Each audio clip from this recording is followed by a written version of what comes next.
तो housing societies में अगर कोई बंदा इन्वेस्टमेंट करना चाहता है, वो इन्वेस्टमेंट से पहले किन किन चीज़ों को जो है नोटिस करे, जिससे उसको ये पता चल जाए कि ये जो ज़मीन है जिस पे वो इन्वेस्ट कर रहा है, वो ज़मीन जो बाकायदा तौर पे रजिस्टर्ड है, एलडीए से अप्रूव्ड है।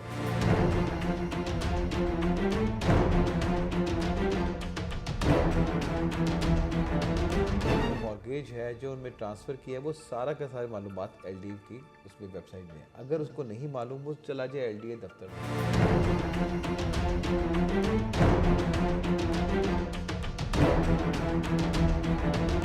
पहला सवाल ये कि सोसाइटी अप्रूव्ड है। दूसरा सवाल ये कि ये प्रॉपर्टी, ये जहाँ पे ये प्लॉट है, ये एग्जिस्ट करता है। तीसरा ये कि ये मॉर्गेज तो नहीं है। और अगर ये सारी उसकी मालूमात पूरी है तो प्लॉट क्लियर है।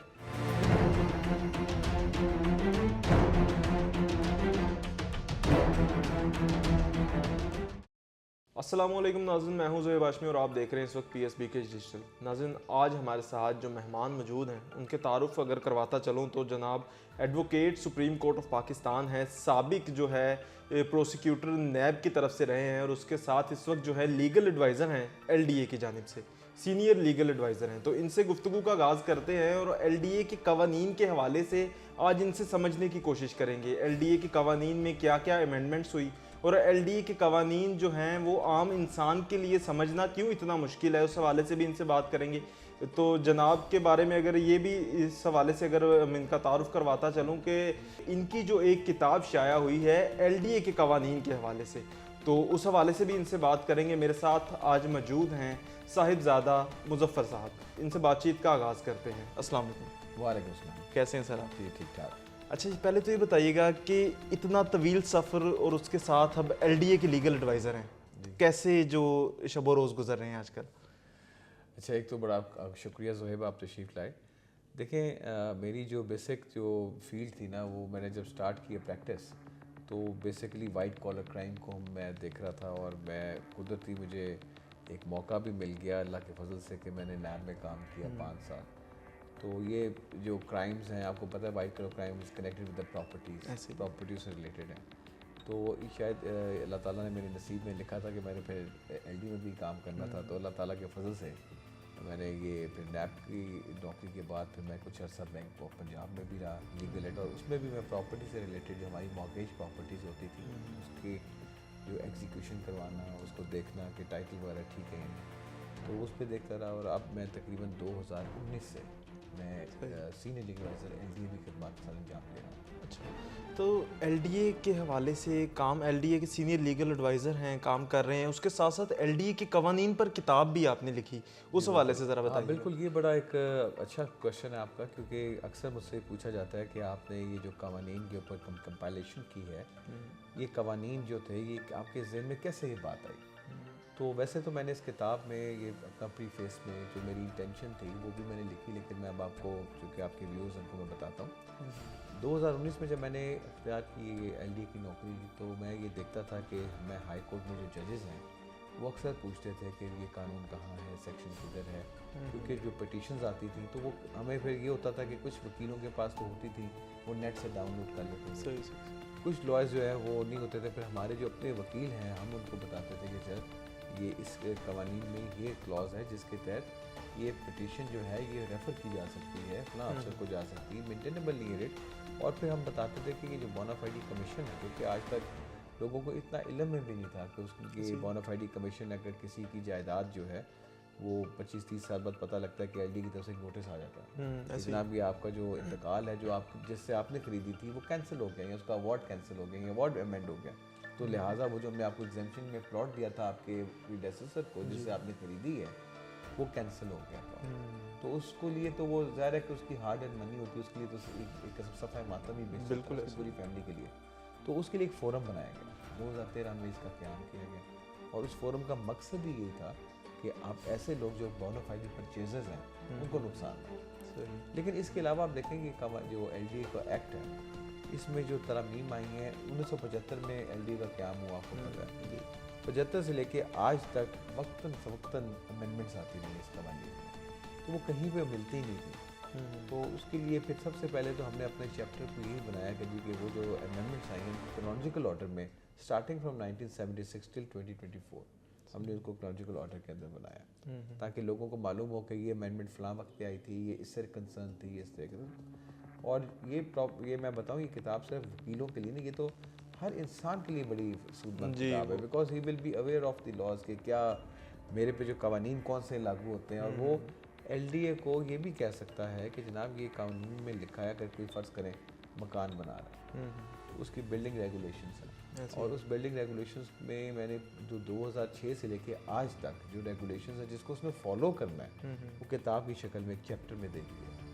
अब आप जब वो चैप्टर पढ़ेगा उसको मालूम पड़ेगा कि जी मैंने इतनी जगह छोड़नी है, ये मैंने अगर मेरा प्लॉट इतने कनाल का है या मेरे 10 मरले का, तो उसके लिए जगह छोड़ी, तो उसके लिए एक आसानी होगी कि वो किताब से रहनुमाई हासिल करके वो उसको तो वो LD को कह सकता है कि जनाब ये मैंने आपके कवानीन के मुताबिक ये सारी चीज़ की है, तो लिहाजा मेरा प्रूव किया जाए, नक्शा किया जाए या कोई ऐसी चीज़ की जाए। तो इसके अलावा भी आप देखें कि बड़ी बड़ी हाउसिंग सोसाइटीज़ हैं, बनती हैं हाउसिंग सोसाइटीज़, अब वो बनाई जाती हैं। अब वो हाउसिंग सोसाइटीज़ का जो कवानीन आपको पता है कि जो LDA की जुरिस्डिक्शन है एट द मोमेंट आज के हिसाब से कसूर, ननकाना सा और ये अपना लाहौर डिवीज़न, ये सारे के सारे इंक्लूडिंग दी शेखपुरा, ये सारे लाहौर के अंदर 2013 में उनको लाया गया। अब इधर कितनी हाउसिंग सोसाइटीज़ हैं, इनका जो क्राइटेरिया है कि ये कैसे अप्रूवल होगी, उसका मैकेनिज्म LDA की कवानीन ऐसे ही वो दिया गया है। उससे अगर आप पढ़ेंगे तो जो सोसाइटी वाले जो बनाने वाले हैं उनके लिए बड़ा ही मुस्तफीद होगा ये देखने के लिए कि कौन कौन से लवाज़मात पूरे करने टू मेकर रेगुलेशन से अपने रेगुलेटर LDA से प्रूफ कराने के लिए आसानी हो जाएगी। बिल्कुल। तो आप ये सारी चीज़ें देखा जाए, अब यहाँ पर इस टाइम के ऊपर आपने देखा होगा कि रहायशी इलाकों में भी कमर्शियल एक्टिविटीज़, बिल्कुल ऐसे ही। अब उन कमर्शियल एक्टिविटीज़ के ऊपर जो कवानीन है वो कि कमर्शियल पॉलिसी है, LDA अपने रूल्स बनाता है कमर्शियल। पहले 2001 में आए, फिर 2007 में, फिर 9 में, फिर उसके बाद 2014 में, और अब रिसेंटली 2020 में रूल्स बनाए गए। बड़ी मेहनत के बाद ये रूल्स बनाए ताकि लोगों के लिए आसानी, और उसमें फोरम्स भी दिए गए कि अगर किसी को कोई एतराज़ है तो वो कमेटी बनाएगी कि उस कमेटी में दरख्वास्त दे सकता है, उसको ग्रीवेंस कमेटी कहते हैं। सही। ये सारी जो चीज़ें हैं ना वो उस किताब के अंदर वो कंपाइल करके आपने एक बुक में जो है वो सही। अच्छा बिल्कुल सर, जिस तरह से आपने खुद जिक्र किया कि हाउसिंग सोसाइटीज़ के हवाले से भी इसमें जो सारी इन्फॉर्मेशन है, वो एक्ट है, वो कानून है, वो सारे इसमें रूल्स मौजूद हैं। हाउसिंग सोसाइटीज़ के हवाले से आजकल पाकिस्तान में बड़े फ्रॉड चल रहे हैं, और उसमें कहीं ना कहीं कुछ लोग भी इन्वॉल्व होते हैं, कुछ जो प्रॉपर्टी डीलर्स हैं, कुछ सोसाइटी वाले हैं, और कुछ जो अफसरान भी इसमें शामिल आते हैं। तो हाउसिंग सोसाइटीज़ में अगर कोई बंदा इन्वेस्टमेंट करना चाहता है, वो इन्वेस्टमेंट से पहले किन किन चीज़ों को जो है नोटिस करे, जिससे उसको ये पता चल जाए कि ये जो ज़मीन है जिस पे वो इन्वेस्ट कर रहा है, वो ज़मीन जो बाकायदा तौर पे रजिस्टर्ड है, LDA से अप्रूव्ड है। ठीक, आगे बड़ा अच्छा सवाल है। देखें बात दरअसल ये, एक तो LDA की वेबसाइट के ऊपर जितनी हाउसिंग सोसाइटीज़ हैं उसका डाटा दिया गया। सही है। हर हाउसिंग सोसाइटी जो कि अप्रूव्ड है ना, उसको कुछ प्लॉट मॉर्गेज रखने पड़ते हैं। ओके। पहले तो जो अप्रूव सोसाइटीज़ हैं, हम पहले उनको लेते हैं अप्रूव सोसाइटीज़ को। वो जो सोसाइटीज़ हैं उनका जो नक्शा है और जो उनमें मॉर्गेज है, जो उनमें ट्रांसफ़र किया है, वो सारा का सारी मालूमात LDA की उसमें वेबसाइट में है। अगर उसको नहीं मालूम, वो चला जाए LDA दफ्तर में, वन विंडो पर कह जी मैं ये सोसाइटी में घर लेना चाह रहा हूँ, ये प्लॉट जो है वो मेरा, इसके अंदर मेरा एग्रीमेंट हो रहा है, आप मुझे बताएं ये प्लॉट जो है क्या ये एग्जिस्ट करता है, ये अप्रूव्ड है सोसाइटी। पहला सवाल ये कि सोसाइटी अप्रूव्ड है। दूसरा सवाल ये कि ये प्रॉपर्टी, ये जहाँ पे ये प्लॉट है ये एग्जिस्ट करता है। तीसरा ये कि ये मॉर्गेज तो नहीं है। और अगर ये सारी उसकी मालूमात पूरी है तो प्लॉट क्लियर है। फिर वो ये भी कह सकते हैं कि जी आप ये फ़लाँ प्लॉट को फ़लाँ डायरेक्टर के पास चले जाएं, उसके पास की फाइल, अब ये भी देख लें कि इसके ऊपर कोई और तो नहीं क्लेमेंट, कोई इसका यानी और एक ही फाइल 2-3 जगह पे सेल हो जाती है, दावेदार तो नहीं है। सही। तो वो मालूमात उसको अंडर वन विंडो ही सारी मालूमात मिल जाती है। सही। तो एक तो ये तरीका है। अब ऐसी सोसाइटी जो कि अनअप्रूव्ड है जी, और बाद में उसको पता लगता है हो ये तो प्रॉपर्टी, तो ये तो LD के कागज़ों में गैर कानूनी है सोसाइटी, ऐसा उसके पैसे तो ज़ाया हो गए ना, उसके लिए क्या रेमेडी है? सही। यानी पहली जिम्मेदारी जो है वो LDA ऑफिस जाना, जाए, LDA से क्लियर चेक कर ले। और अगर बिलफर्ज कोई सोसाइटी है जो LDA की जुरिस्डिक्शन में नहीं आती, वो रेवेन्यू वालों के पास चला जाए।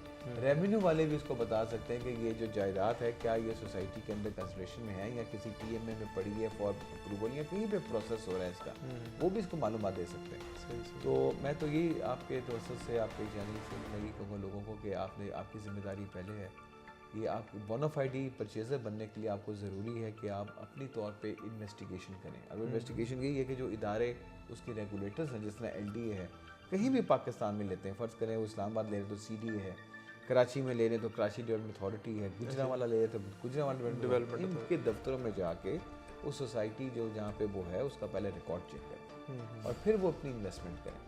बाकी ये होता है कि सोसाइटियाँ जो फ्रॉड होती हैं आपको छोटी छोटी किस्तों के ऊपर के 1500 2000 पे 5 मरले का झांसा दे देते हैं और यकमुश्त इतने पैसे ले लेते हैं। तो उन सोसाइटीज़ के खिलाफ कंप्लेंट करें और अगर वो कंप्लेंट फ़र्ज़ करें कि एक नैब में दी जा सकती है, दूसरा उस इदारा जो है LDA है उसके जो डोमेन में ये चीज़ इलीगल एक्टिविटी तो DG को दे सकता है कि DG साहब ये मेरे साथ ये इन्होंने किया तो उसको करें, तो DG भी उसको उनके दफ्तरों को कम से कम स्टॉप कर सकते हैं, सील कर सकते हैं। उनके पास कवानीन मौजूद हैं कि वो भी जो रिस्पेक्टिव एरिया की जो DGs हैं वो ऐसी जो सोसाइटीज़ हैं उनको डिमोलिश भी कर सकते हैं उनकी सारी चीज़ें।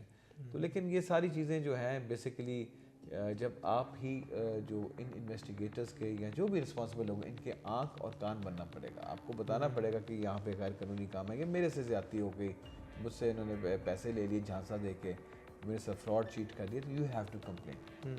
ये तरीक़ाकार है। अच्छा, जिस तरह से हमने हाउसिंग सोसाइटीज़ की बात की, इसी हवाले से अगर हम बात करें कि कोई किसी रूरल एरिया में चले जाते हैं, उसमें ज़मीनों के बड़े मामलात हो जाते हैं, लड़ाइयाँ बड़ी बड़ी देर तक चलती हैं, तो क्या LDA उसमें भी कोई अपनी इन्वॉल्वमेंट रखता है या फिर वो एक अलग मैटर है? नहीं, वो जो रूरल एरियाज़ होते हैं ना जी, ये तो आते हैं TMS के अंडर। सही। जो तहसील म्यूनिसिपल कॉर्पोरेशन जी, है उनके अंदर बिल्कुल उनके पास फुल इख्तियार है, लोकल गवर्नमेंट ऑर्डिनेंस है जिसके तहत प्रोसीड कर सकते हैं। ऐसी गैर कानूनी जो सोसाइटीज़ हैं उनके खिलाफ वो प्रोसीड कर सकते हैं। और उसके अलावा भी अगर कोई गैर कानूनी तरीके से काम कर रहा है तो आपको पता है कि वो स्टॉप करने के लिए पावर्स तो होती हैं, तो वहाँ जा सकता है। जहाँ पे गांव है, गांव में देखें, फिर मैंने बताया ना कि पटवार खाने में जा सकता है, वहाँ से चेक कर सकता है कि जनाब ये रिकॉर्ड चेक करें कि ये बंदा जो मुझे फ़रोख्त कर रहा है, ये जगह मेरे साथ बैक करना चाह रहा है, इसकी हैसियत क्या है इस जगह की, क्या ये अप्रूव्ड है, कोई सोसाइटी है, या ये मुझे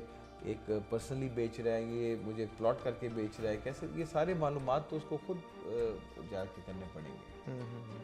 बिल्कुल नाज़रीन, अभी रिसेंट अमेंडमेंट्स के बारे में हमने जाना और इसके अलावा जो मुख्तलिफ कवानीन हैं LDA के हवाले से उसके बारे में भी हमने जाना इनसे, और उसमें एक आम शहरी का रोल कहाँ पर स्टैंड करता है, और अगर आपकी ज़मीन की खरीदो फरोख्त करते हैं तो उसमें LDA का क्या रूल होता है, या LDA उसमें कहाँ पे आपको जो है सपोर्ट फराहम करती है, उसमें उस हवाले से हमने बात की। और उसमें जो है आम शहरी के लिए जो मुकम्मल LDA ऑफिस में तमाम इन्फॉर्मेशन मौजूद है। आप अगर किसी जगह पे जो ज़मीन की खरीदो फरोख्त करते हैं तो आप उसकी पहले तहकीक के लिए जो है LDA ऑफिस विज़िट कर सकते हैं। हमारे साथ साहिबजादा मुज़फ़्फ़र साहब मौजूद थे जो हमें इस तमाम जो रूल्स एंड रेगुलेशंस के हवाले से बता रहे थे, और इनकी जो एक बुक इस हवाले से मार्केट में मौजूद है, बुक के हवाले से आप उसमें तमाम LDA की अमेंडमेंट्स और तमाम कवानीन के ऊपर जो है मुकम्मल चीज़ें मौजूद हैं।